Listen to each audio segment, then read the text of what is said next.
Continuamos con más de soluciones el día de hoy en desnutrición infantil, el tema que estamos tratando. Evaluábamos en el bloque anterior, o conversábamos en el bloque anterior, porque creo que no necesita ninguna evaluación, está todo dicho allí en ese informe de la UNICEF, y también un poco sobre estos premios o reconocimientos que ha tenido Venezuela, sobre todo de la FAO, en cuanto a alimentación o políticas alimentarias.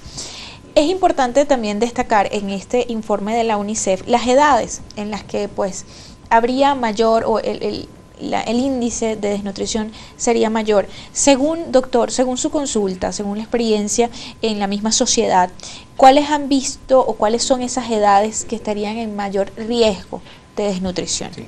Básicamente en menores de 5 años. ¿Por qué? Porque el niño hasta esa edad, 5 o 7 años, depende exclusivamente de la mamá o de la persona que lo cuide para preparación, suministro y darle sus alimentos. Entonces, si la mamá no tiene, el niño y lo prepara, no lo puede preparar. Pero ya un niño más grande anda, llega para casa del vecino, entonces pudiera tratar de paliar alguna fruta, Ayer vi un niñito, por cierto, en un supermercado con una señora, y el niñito escondido de la mamá, probablemente, iba comiéndose las frutas que poquitas había en el supermercado. Entonces eso me llamó la atención, y una señora de una clase que no pobre, o no tan pobre como estamos empobrecidos, fue metiendo cosas escondidas en la cartera. A ese punto hemos llegado. Entonces, es más frecuente ver más afectación, más o menos hasta los 5 o 6 años, porque el adolescente brinca aquí, va allá, entonces puede hacer algunas cosas para tratar de paliar, compartir la comida en la escuela, pero un niño tan pequeño no tiene esa capacidad. ¿Y coinciden en las evaluaciones que han hecho en el observatorio estas edades? Sí, doctor? claro, ¿no? Y el mejor ejemplo lo tiene Cáritas. Cáritas evalúa población sumamente vulnerable, es decir, en general pobreza extrema, y niños menores de 5 años. Entonces ahí estás viendo la vulnerabilidad clarita, ¿verdad? De gente empobrecida, niños menores de 5 años, que por su condición fisiológica es extremadamente vulnerable, como ha comentado Unidas, y lo estamos viendo. Pues. Le preguntaba en el bloque o en bloques anteriores sobre esa relación entre pobreza y desnutrición. Pero en este momento donde pues la calidad de vida del venezolano ha bajado a niveles, digamos, bastante difíciles, ¿hay esa desnutrición en este momento en Venezuela? ¿Guardaría relación con esa pobreza extrema, o pues ya hay otros niveles en los que vemos desnutrición? Claro, lo estamos viendo a todo nivel, inclusive. La última en COVID 2016 nos revelaba un dato bien interesante, que es la presencia de una estratificación nueva para nosotros, que es la pobreza reciente, que es la gente que tiene un apartamento obtenido en tiempos mejores, posiblemente tenga un carro que ya no puede mantener, tiene unos equipos electrodomésticos en su casa, pero a quien no le alcanza el sueldo para comprarse una canasta básica de alimentos. Entonces esta gente tú la vas a encontrar definitivamente deteriorada en su estado nutricional, porque no puede pagar, a pesar de que tú la ves y vive en su misma casa, en su buena urbanización de siempre, pero entonces ves la casa, entonces no ha podido cambiar los bombillos, el carro no lo está utilizando porque no tiene el dinero para los repuestos, y ¿y cómo lo va a hacer si no tiene ni siquiera para comprar sus propios alimentos? Y en esa nueva clase empobrecida estamos viendo cómo están vendiendo los enseres, los televisores y eso para palear, pero al final el dinero, con la hiperinflación que hay, se vuelve salir agua. Y en la misma encuesta en COVID hablan de que la población venezolana el año pasado en general, incluyendo los adultos, ha perdido entre 8 a 14 kilos. Sí. Sin llegar a desnutrición, pero sí se está notando la gente mucho más delgada, compañeros de trabajo, secretarias, enfermeras, que tú ves cómo han perdido peso. Y que es preocupante, porque esa población que tú todavía ves normal, entre comillas, es una población que está francamente camino al deterioro. Es decir, una persona que tú ves hoy y la ves dentro de 2 meses, y dentro de 2 meses vas a notar la diferencia. Claro. Y justamente hemos tocado el tema de esa desnutrición o esa alimentación en los adultos. Hay varios comentarios que nos hacen a través de nuestras cuentas en las redes sociales. Por ejemplo, en Twitter nos pregunta Roselena, dice: quisiera saber si los síntomas pudieran ser los mismos en personas adultas con desnutrición.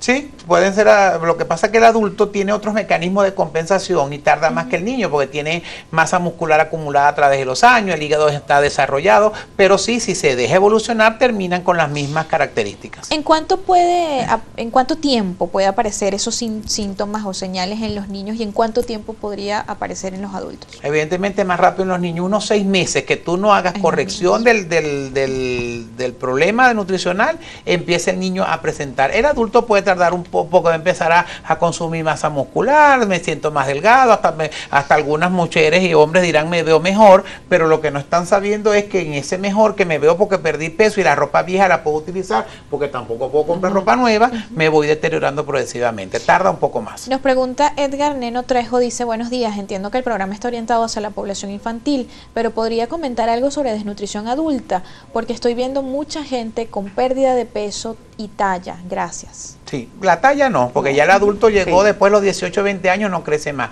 Pero sí, lo que veníamos comentando, vamos viendo gente que tenemos 1 o 2 meses sin verlo o los vemos deteriorados progresivamente, compañeros de trabajo, en las clínicas, en los hospitales, y evidentemente si el adulto tampoco come como no come el niño, también se deteriora. Es más, las mamás nos dicen en los reportes cuando uno hace la historia clínica que el adulto está dejando de comer las proteínas poquitas que consigan para podérselas suministrar al niño. Y lo que decía Maranela, hoy le doy pollo al niño, el próximo niño come pollo, entonces van alternando. Es muy terrible la situación. ¿Cómo afecta este tema de desnutrición en el desarrollo de las sociedades, en el crecimiento de las sociedades?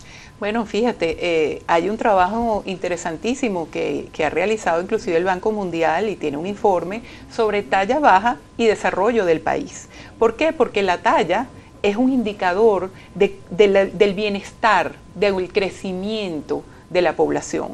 Y cuando tú no lo tienes, cuando tú tienes un niño que presenta un retardo de crecimiento en talla, es un niño que posiblemente estuvo en un ambiente inadecuado, es un niño que posiblemente tuvo problemas de desempeño escolar, y eso al final te afecta la producción tanto intelectual, que al final afecta la producción económica de los países. Entonces aquí tenemos realmente un problema muy serio, intergeneracional, que está afectando las generaciones, las próximas generaciones de venezolanos y el futuro del país. ¿Cómo ven ustedes esta generación, este momento, esta generación que está en crecimiento en unos años más adelante, doctor Unanz? Uy, yo quisiera ser optimista, pero con una población en crecimiento, con poco acceso a la comida,